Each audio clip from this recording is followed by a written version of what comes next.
Myanmar का अगर आप नॉर्थ और सेंट्रल एरिया देखते हो एक मैप में, तो वो इलाका अराकन इलाका कहलाया जाता है।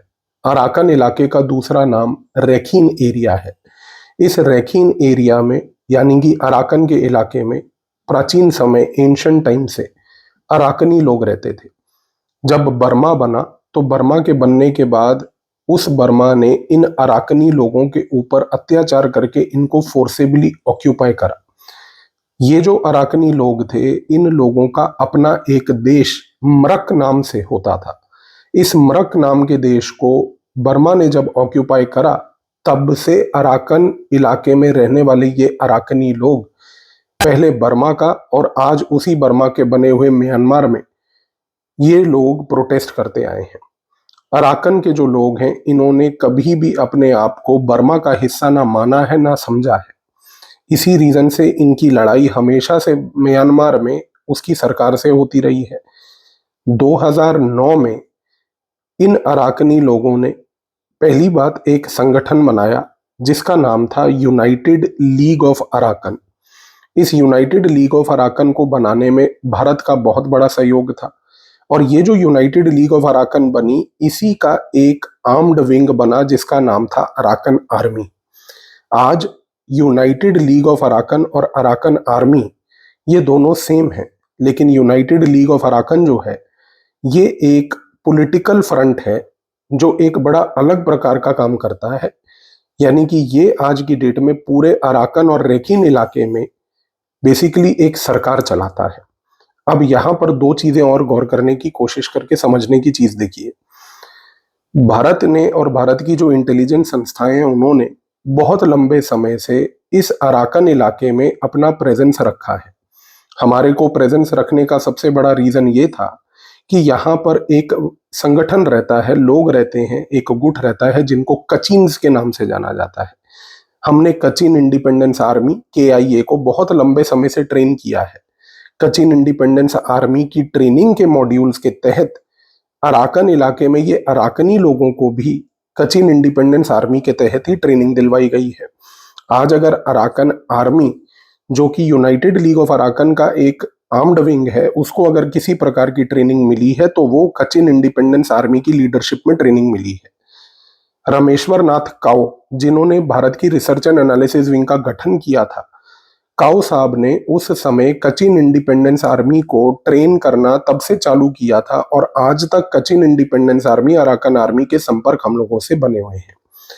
यहाँ पर दूसरी जो महत्वपूर्ण चीज है वो ये है कि भारत ने 2009 में जब अराकन आर्मी और यूनाइटेड लीग ऑफ अराकन का फॉर्मल गठन हुआ था, तब से अराकन आर्मी और यूनाइटेड लीग ऑफ अराकन को एक कमांड नेटवर्क मॉडल के तहत ट्रेन किया है। इंटेलिजेंस लैंग्वेज में कमांड नेटवर्क मॉडल का एक बड़ा महत्वपूर्ण मीनिंग होता है। यहाँ पर इसके मीनिंग के तहत भारत ने हमेशा से इन अराकन के लोगों को ये बात बोली है कि आपका इतिहास प्राचीन है, आप हमेशा एंशिएंट टाइम से उस मरक देश के वासी हो। इस रीजन से आपको अपनी जो पोजीशनिंग करनी है सेंट्रल और नॉर्थ म्यांमार में, जहां पर आप रखीन एरिया में रहते हो, उस पोजीशनिंग के तहत आप अपने आप को रिबेल ग्रुप या रिबेल फाइटर्स की तरह से पेश मत कीजिए। आप अपने आप को पोजीशन कीजिए नेशनलिस्ट्स के तरीके से। आप अपने आप को पोजीशन इस प्रकार से कीजिए कि आपकी जमीन पर, आपके इलाके पर किसी ने, यानी कि म्यांमार ने, एक इलीगल ऑक्यूपेशन और फोर्सेबल ऑक्यूपेशन किया है। ये चीज फायदेमंद इसलिए है क्योंकि इस नेटवर्क मॉडल के तहत, कमांड नेटवर्क मॉडल के तहत, आज यूनाइटेड लीग ऑफ अराकन जो है, उसको हमने बेसिक मिलिट्री फेमिलियराइजेशन करवाई है। बेसिक मिलिट्री फेमिलियराइजेशन का मतलब है कि उसको लॉजिस्टिक्स, उसको किस प्रकार से सैटेलाइट फोन संभालने हैं, थोड़ा बहुत असले को लेकर ट्रेनिंग, वो ट्रेनिंग चाहे नॉर्थ ईस्ट में हो या वो ट्रेनिंग कंबोडिया, लाओस या थाईलैंड में हो, हमारे सहयोगी इंटेलिजेंस संस्थाओं के साथ उनको उस प्रकार से वहां पर पहली बात ट्रेंड मिलिट्री फेमिलियराइजेशन के तहत फाइटर्स बनाकर वहां रखा गया है। लेकिन कमांड नेटवर्क मॉडल के तहत जो सबसे महत्वपूर्ण चीज है वो ये है कि पूरी अराकन आर्मी की जो यूनाइटेड लीग ऑफ अराकन जो एक पॉलिटिकल फ्रंट है, उसको बार बार ये बात समझाई गई है कि आपको इस अराकन एरिया में सरकार बनानी है। आज यूनाइटेड लीग ऑफ अराकन 70% पूरे के पूरे रखीन एरिया में अपना दबदबा बना चुका है। और इस दबदबे के तहत उसने वहां पर पैरेलल कोर्ट्स चलाए हैं, पैरेलल जुडिशरी है उसकी, पैरेलल उसकी पूरी सरकार है, एक अपनी पैरेलल पुलिस है, एक सिविलियन टैक्सेशन सिस्टम है। और सबसे बड़ी बात कि इस यूनाइटेड लीग ऑफ अराकन ने आज एक पूरे अराकन रीजन में एक सिविल प्रशासन चलाया हुआ है, और इस प्रशासन के तहत वो प्रशासनिक सेवाएं भी वहां के लोगों को प्रदान करता है। इस रीजन से पूरे विश्व में यूनाइटेड लीग ऑफ अराकन को पहली बात तो एक नेशनलिस्ट के नजरिए से और एक रिबेल फोर्स के नजरिए से नहीं देखा जाता। ये भारत की टैक्टिकल थिंकिंग और सोच थी जिसके तहत ये कार्य किया गया। अब सवाल सबसे महत्वपूर्ण ये उठता है कि ये जो अराकन आर्मी है, जिसको हमने यूनाइटेड लीग ऑफ अराकन के साथ कचिन इंडिपेंडेंस आर्मी के साथ ट्रेन करके इस प्रकार से इस एसेट को बनाकर यहाँ रखा है, उसका पर्पस क्या है? पर्पस ये है कि जो म्यांमार है, म्यांमार में एक मिलिट्री जुंता की सरकार है। मिलिट्री जुंता एक शब्द म्यांमार में अक्सर प्रयोग किया जाता है, जिसका मतलब ये होता है कि एक ऐसे देश में मिलिट्री की सरकार हो जहां पर मिलिट्री ने इलेक्शन के थ्रू सरकार में हिस्सेदार बनने की कोशिश नहीं, बल्कि एक फोर्सेबल तरीके से उसने सरकार के ऊपर कब्जा करके सरकार बना रखी है। तो कहने का मूल रूप से मकसद ये गलत नहीं होगा कि म्यांमार में एक तानाशाह सरकार है, म्यांमार में एक मिलिट्री की सरकार है जो कि पहली बात तो डेमोक्रेटिक सरकार को वहां पर आने नहीं देती। दूसरी बात यह है कि म्यांमार में ये जो मिलिट्री जुंता है, जो कि एक तानाशाह सरकार है, इसको काउंटर करने के लिए बहुत लंबे समय से अमेरिका म्यांमार के अंदर गतिविधियों को बढ़ावा देती आई है। अंग सूची नाम की जो लेडी है, जिसको एक नोबेल पुरस्कार तक दिलवाया गया अमेरिका की तरफ से, इसके तहत अमेरिका ने म्यांमार को इंटरनेशनलाइज करके, वहां पर ह्यूमन राइट की प्रॉब्लम को इंटरनेशनलाइज करके एक डेमोक्रेटिक मूवमेंट इस प्रकार से चलाने की कोशिश बड़े लंबे समय से की है, लेकिन वो हमेशा नाकाम रहा है। अब क्योंकि म्यांमार में एक तानाशाह सरकार है और एक मिलिट्री जुंता है जिसके साथ आज अमेरिका उतना अच्छे लेवल पर डील नहीं कर पाता जितना चीन कर पाता है, तो चीन ने पहली बात इसका फायदा उठाया है। चीन ने म्यांमार की इस सरकार के साथ मिलकर एक बहुत महत्वपूर्ण बेल्ट एंड रोड इनिशिएटिव जो चीन 2014 से चला रहा है, उस प्रोजेक्ट को अंजाम देते हुए म्यांमार का प्रयोग किया है। अब चीन एक चीज को समझ चुका है कि म्यांमार एक ऐसी टेरिटरी है जहां अमेरिका डेमोक्रेसी प्रमोट करेगा, मिलिट्री जुंता को काउंटर करेगा, और चीन को यह पता है कि यदि डेमोक्रेसी आएगी तो चीन को आज की डेट में म्यांमार में अपना दबदबा बनाने में पॉसिबिलिटी नहीं होगी। इस कॉन्टेक्स्ट में भारत की सरकार की नीति हमेशा से स्पष्ट रही है। भारत ने कहा कि हम एक सरकार से डील कर रहे हैं, म्यांमार में यदि एक मिलिट्री जुंता की सरकार है तो हम मिलिट्री जुंता से एंगेज करेंगे। भारत के सरकार के संबंध एक मिलिट्री जुंता की सरकार से हैं। भारत कहती है कि यदि अगर म्यांमार में डेमोक्रेसी आती है तो हम उसका स्वागत भी करेंगे। तो हमने ना तो डेमोक्रेटिक एलिमेंट को अलाइन किया और ना ही हमने डेमोक्रेटिक एलिमेंट के साथ साथ जो एग्जिस्टिंग मिलिट्री जुंता है उसको भी अलाइनेट नहीं किया। इस कॉन्टेक्स्ट में पहली बात तो भारत ने अपनी नीति स्पष्ट रखी है, लेकिन क्योंकि चीन एक तानाशाह की सरकार से एंगेज करने में प्रेफरेबली खुश रहता है, क्योंकि खुद भी एक तानाशाह सरकार है, तो उसकी आइडियोलॉजिकल लेवल पर मैचिंग होती है। इस कॉन्टेक्स्ट में जब चीन ने बेल्ट एंड रोड इनिशिएटिव बनाया, इस बेल्ट एंड रोड इनिशिएटिव के तहत उसने एक चाइना म्यांमार इकोनॉमिक कॉरिडोर बनाया है। जिस प्रकार से चाइना पाकिस्तान इकोनॉमिक कॉरिडोर है, उसी प्रकार से चाइना म्यांमार इकोनॉमिक कॉरिडोर है। ये चाइना म्यांमार इकोनॉमिक कॉरिडोर की ब्यूटी ये है कि ये चीन के यूनान प्रोविंस से स्टार्ट होता हुआ म्यांमार तक आता है, जहां पर बे ऑफ बंगाल के पोर्ट्स का एक्सेस जो म्यांमार में है, चीन उसको प्राप्त करता है। अब रखीन इलाके में एक बड़ा महत्वपूर्ण पोर्ट है जिसका नाम है क्यकफू पोर्ट। ये जो क्यकफू पोर्ट है ये अराकन रीजन में है। क्यकफू पोर्ट जो अराकन रीजन में है, इस समय यूनाइटेड लीग ऑफ अराकन के कंट्रोल में है। United League of Arakan, Arakan army का गठन 2009 में हुआ। 2009 से लेके लगभग 2020 तक यूनाइटेड लीग ऑफ अराकन और अराकन आर्मी दोनों उतने मजबूत नहीं थे, क्योंकि नए थे, धीरे धीरे इवॉल्व कर रहे थे। इस दौरान 2014 में जब बेल्ट एंड रोड इनिशिएटिव आया, और क्योंकि उस समय अराकन आर्मी और यूनाइटेड लीग ऑफ अराकन इतने फोर्सफुल और पावरफुल नहीं थे, तो चीन ने म्यांमार की मिलिट्री जुंता की सरकार से एंगेज करके रखीन एरिया के क्योकफू एरिया में एक पोर्ट बना लिया, गैस की पाइपलाइंस बिछा ली। लेकिन दिक्कत क्या है, आज अराकन आर्मी पावरफुल है, आज United League of Arakan powerful है, और आज यूनाइटेड लीग ऑफ अराकन कहती है कि चीन अराकन और रखीन एरिया में एक ऑक्यूपाइंग फोर्स है, यानी कि चीन के बीच में और अराकन आर्मी के बीच में 36 का आंकड़ा है। अराकन आर्मी आज की डेट में चीन की गतिविधियों को क्योकफू पोर्ट में भी नहीं होने देती है। चीन ने जो गैस पाइपलाइंस बिछाई हैं, उन गैस पाइपलाइंस की रिपेयर और मरम्मत का काम भी जो है अराकन आर्मी उसको करने नहीं देती है। और क्योकफू क्योंकि एक डीप सी पोर्ट है, ये deep sea port China Myanmar economic corridor का सबसे महत्वपूर्ण पोर्ट है, क्योंकि अगर इस पोर्ट पे कोई गतिविधि होती है तो इस पोर्ट की गतिविधि के कारण सबसे महत्वपूर्ण चीज ये है कि China Myanmar economic corridor materialize नहीं करता। अब आप खेल को कनेक्ट करके डॉट्स को समझने की कोशिश कीजिए। भारत का नाता आज की डेट में मिलिट्री जुंता से है, वो एक कूटनीतिक डिप्लोमेटिक लेवल पर one on one government to government relationship है। कोवर्ट लेवल पर Arakan army United League of Arakan को कंट्रोल और मैनेज और उसको ट्रेन करके कमांड नेटवर्क मॉडल में हमने चाइना म्यांमार इकोनॉमिक कॉरिडोर की पल्स को पकड़ रखा है। अब थोड़ी सी गतिविधियों को और ध्यान से समझने की कोशिश कीजिए। 2021 में म्यांमार में फिर से मिलिट्री कू हुआ, और जब 2021 में म्यांमार में मिलिट्री कू हुआ, उस समय सबसे बड़ी ब्यूटी ये थी कि जो मिलिट्री जुंता की सरकार दोबारा से आई फोर्सेबल तरीके से, उस सरकार की अब परिस्थिति ऐसी हो चुकी थी कि बहुत सारे म्यांमार के प्रांत जो हैं उनके कंट्रोल में नहीं रहे। इस कॉन्टेक्स्ट में सबसे ज्यादा फायदा अराकन आर्मी को हुआ और यूनाइटेड लीग ऑफ अराकन को हुआ, क्योंकि पूरे नॉर्थ और सेंट्रल अराकन इलाके में, पूरे नॉर्थ और सेंट्रल रखीन एरिया में आज यूनाइटेड लीग ऑफ अराकन ने 70 से लेकर 80% का दबदबा अपना पूरे इस इलाके में बना के रखा हुआ है।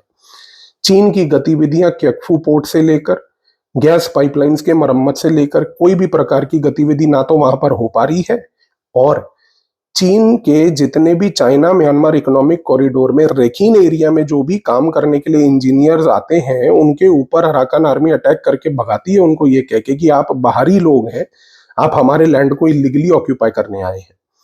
अब एक हफ्ता पहले बांग्लादेश में मोहम्मद यूनुस की जो सरकार है, जो कि एक टेम्पररी केयरटेकर गवर्नमेंट है, अमेरिका ने दबाव डालकर पहली बात तो उस जगह में स्टारलिंक को अप्रूवल दिलवाई। स्टारलिंक एक सैटेलाइट इंटरनेट फैसिलिटी है। अब आप पॉइंट्स को कनेक्ट करने की कोशिश कीजिए। एक जगह पर Arakan army United League of Arakan ने चीन की चाइना म्यांमार इकोनॉमिक कॉरिडोर को बनने की पूरी डिरेलमेंट प्लान बना के रखी हुई है। म्यांमार में इस प्लान को सपोर्ट करने के लिए अमेरिका बिल्कुल रेडी है, क्योंकि अमेरिका बिल्कुल ही नहीं चाहती कि किसी प्रकार से चाइना म्यांमार इकोनॉमिक कॉरिडोर बने, क्योंकि चाइना म्यांमार इकोनॉमिक कॉरिडोर बनने का मतलब है कि चीन को बे ऑफ बंगाल में दबदबा मिलेगा, और बे ऑफ बंगाल में दबदबा मिलेगा तो वो इंडियन ओशन में दबदबा बनाएगी। तो अगर इंडियन ओशन में आने से रोकना है तो बे ऑफ बंगाल में आने से रोकना है, बे ऑफ बंगाल में आने से रोकना है तो चाइना म्यांमार इकोनॉमिक कॉरिडोर को रोकना है, चाइना म्यांमार इकोनॉमिक कॉरिडोर को रोकना है तो अराकन आर्मी को सपोर्ट करना है, अराकन आर्मी को सपोर्ट करना है तो बांग्लादेश में स्टारलिंक लाना है। जैसे ही बांग्लादेश में स्टारलिंक का अनाउंसमेंट पिछले हफ्ते हुआ और स्टारलिंक के टर्मिनल्स बांग्लादेश में अब लगने शुरू होंगे, अमेरिका की CIA बांग्लादेश के तहत अराकन आर्मी को इलीगल तरीके से बांग्लादेशी सैटेलाइट टर्मिनल्स पहली बात ये प्रोवाइड करेगी। आने वाले समय में इसके तहत एक सिक्योर्ड हाई बैंडविड्थ, एक प्रकार का untraceable communication system CIA, Bharat की RNAW और अराकन आर्मी के बीच में अब बन जाएगा। अराकन आर्मी के जितने फील्ड यूनिट्स हैं, उन फील्ड यूनिट्स को जब आज की डेट में स्टारलिंक के सैटेलाइट इंटरनेट के नोड्स मिल जाएंगे, इसके तहत वो पूरे रखीन एरिया में चीन की गतिविधियों की रियल टाइम इंटेलिजेंस को पहली बात तो अमेरिका को प्रोवाइड करेंगे। आने वाले समय में अमेरिका की तरफ से कोशिश पूरी रहेगी कि वो सिर्फ इनको सैटेलाइट इंटरनेट ना दे, बल्कि सैटेलाइट इंटरनेट के द्वारा प्रयोग किए गए ड्रोन्स भी दे। आने वाले समय में रेकिन एरिया में जब ड्रोन्स का प्रयोग होगा तो एक और रियल टाइम लेवल पर इंटेलिजेंस गैदर होगी। इसके तहत सैटेलाइट इस इंटरनेट के तहत अमेरिका की सीआईए को रेकिन एरिया में चीन के खिलाफ साइकोलॉजिकल ऑपरेशन सोशल मीडिया पे चलाने में कोई दिक्कत नहीं होगी। और आज अमेरिका इस कॉन्टेक्स्ट में अराकन आर्मी को हमने क्योंकि कमांड नेटवर्क मॉडल में उनको ऑलरेडी ट्रेन करके रखा हुआ है, उसको एक लेवल पर अपग्रेड करके उनको रेडियो जैमिंग की टेक्निक भी सिखाएगी। तो होने की चीज क्या है यहाँ पर? अगर आप चीजों को समझ रहे हैं तो एक चीज तो तय है, जैसे ही बांग्लादेश में स्टारलिंक आया, स्टारलिंक आने के बाद चीन को एकदम से समझ आ गया कि अब चाइना म्यांमार इकोनॉमिक कॉरिडोर तहस नहस होने वाला है। इस चाइना म्यांमार इकोनॉमिक कॉरिडोर के तहस नहस को खत्म होने से तुरंत पहले चीन ने क्या करा? इमीडिएटली संपर्क साधा किससे? अफगानिस्तान से। क्योंकि उनको अब ये लगा कि भाई क्योंकि चाइना पाकिस्तान इकोनॉमिक कॉरिडोर एक जगह पर बलूच लिबरेशन आर्मी, बलूच राजी आजोई सांगर, तहरीके तालिबान पाकिस्तान, ये लोग तो वैसे ही नहीं बनने दे रहे। दूसरी जगह पर बांग्लादेश में स्टारलिंक, स्टारलिंक के तहत Arakan army, United League of Arakan का पूरा समर्थन। यहाँ पर अमेरिका के प्लेन्स उतर उतर के इस समय बांग्लादेश में कार्गो प्लेन्स पहुंच रहे हैं, वो असला और बारूद लेकर आ रहे हैं पहुंचाने के लिए अराकन आर्मी को लेकर। तो चीन को एक चीज तो समझ आ गई, एक जगह पर जहां मेरा मिलिट्री जुंता से एंगेजमेंट के बावजूद चाइना म्यांमार इकोनॉमिक कॉरिडोर नहीं बन पा रहा था, वहीं पर China Pakistan economic corridor, Tehrike Taliban Pakistan Baloch Raji Ajoi सांगर नहीं बनने दे रहे थे। तो इस कॉन्टेक्स्ट में चीन एकदम फड़फड़ाता हुआ अब अफगानिस्तान पहुंचा। अब अफगानिस्तान पहुंच के उसने पाकिस्तान जैसे देश को वहां पर पकड़ के बोला कि आप हमारी मदद करवाओ कि भाई तालिबान के थ्रू किसी से कांटेक्ट संपर्क साध के कि भाई हम जो है चाइना पाकिस्तान इकोनॉमिक कॉरिडोर को अफगानिस्तान में एक्सटेंड करें। अब यहां पर आपको दूसरी चीज समझनी है, अफगानिस्तान में जो तालिबान की सरकार है, इस तालिबान की सरकार को पहले तो समझने की कोशिश ये कीजिए कि ये एक मोनोलिथ सरकार नहीं है। मोनोलिथ का मतलब होता है कि भाई जैसे एक पूरा सिंपल संगठन नहीं है। तालिबान में आज 9 डिफरेंट ग्रुप्स हैं, 9 अलग अलग गुट बने हुए हैं, 9 फैक्शंस हैं तालिबान में आज की डेट में। अब ये 9 फैक्शंस कौन से हैं? एक तालिबान के अंदर फैक्शन है सिराजुद्दीन हकानी का, जिसको कहते हैं हकानी तालिबान, हकानी नेटवर्क्स अमेरिका उसको कहती है। ये जो सिराजुद्दीन हकानी का हकानी तालिबान है, जो हकानिया मदरसे से अपने आप की अफिलिएशन को ओ करता है, ये हकानी तालिबानी पहली बात किसी प्रकार की विचारधारा में नहीं मानते। सिराजुद्दीन हकानी एक ऐसा व्यक्ति है जो हकानी तालिबान को चलाता है केवल और केवल पैसे के मोटिव के लिए।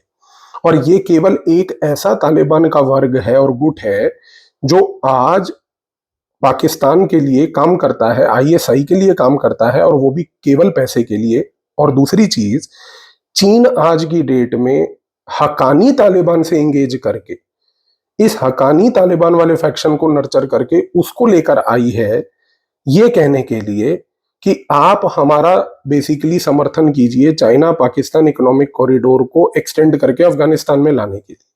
सिराजुद्दीन हकानी इस समय अफगानिस्तान का गृह मंत्री है और उसी के साथ उसी का जो दोस्त इस समय फॉरेन मिनिस्टर है अफगानिस्तान का। इन दोनों लोगों को नर्चर करके पहली बात तो चाइना ने इस कॉरिडोर का अनाउंसमेंट अफगानिस्तान में किया। लेकिन क्योंकि मैंने आपको बताया कि आज तालिबान के अंदर 9 गुट हैं, इन 9 गुट में से केवल हकानी तालिबान एक ऐसा गुट है जो basically pro China pro Pakistan है। और ब्यूटी ये है कि हमें इससे घबराना नहीं है कि China Pakistan economic corridor Afghanistan में जाएगा, जाने दो, क्योंकि तालिबान के बाकी 8 गुट वो प्रो भारत है। कंधारी तालिबान वाला जो गुट है जिसको हेबतुल्ला अखुंडजदा चलाता है, पहली बात वो व्यक्ति प्रो भारत है। इसके साथ साथ तालिबान का एक बदरी 313 यूनिट है, वो प्रो भारत है। तजीक तालिबान गुट है, प्रो भारत है। उज्बेक तालिबान गुट है, प्रो भारत है। हजारा तालिबान ग्रुप है, वो प्रो भारत है। और तालिबान का एक पॉलिटिकल गुट है जो दोहा तालिबान के नाम से जाना जाता है, जो कतर दोहा में बैठता है, वो प्रो भारत है। और सबसे बड़ी ब्यूटी आपको पता है क्या है? कि भारत की रिसर्च एंड एनालिसिस विंग ने पिछले 2 सालों में ये जो सिराजुद्दीन हकानी का हकानी तालिबान है, जो कि आज की डेट में प्रो पाकिस्तान है, और क्योंकि ये विचारधारा में नहीं मानता और ये पैसे की विचारधारा में मानता है, तो भारत की इंटेलिजेंस ने इस हकानी तालिबान में सिराजुद्दीन हकानी के जितने भी समर्थक थे, उन समर्थकों के साथ संपर्क साध के उनको ये समझाने की कोशिश करी है कि आपका भविष्य सिराजुद्दीन हकानी के साथ नहीं है, क्योंकि ये सिर्फ आपका प्रयोग कर रहा है। इस कारण से सिराजुद्दीन हकानी की हकानी तालिबान के अंदर से बहुत सारे लोगों ने छोड़कर तालिबान के दो और गुट बनाए हैं, बदकशन तालिबान और नूरिस्तान तालिबान। आज जो बदकशन तालिबान, नूरिस्तान तालिबान के गुट के लोग हैं, ये सारे वो लोग हैं जो बेसिकली हकानी तालिबान को छोड़कर आए हैं और अब ये प्रो भारत है। तो यहां पर कंधारी तालिबान, उज़्बेकी तालिबान, हजारा तालिबान, बदरी 313 यूनिट, दोहा तालिबान, बदकशन तालिबान, नूरिस्तान तालिबान, 8 तालिबान के गुट प्रो भारत हैं।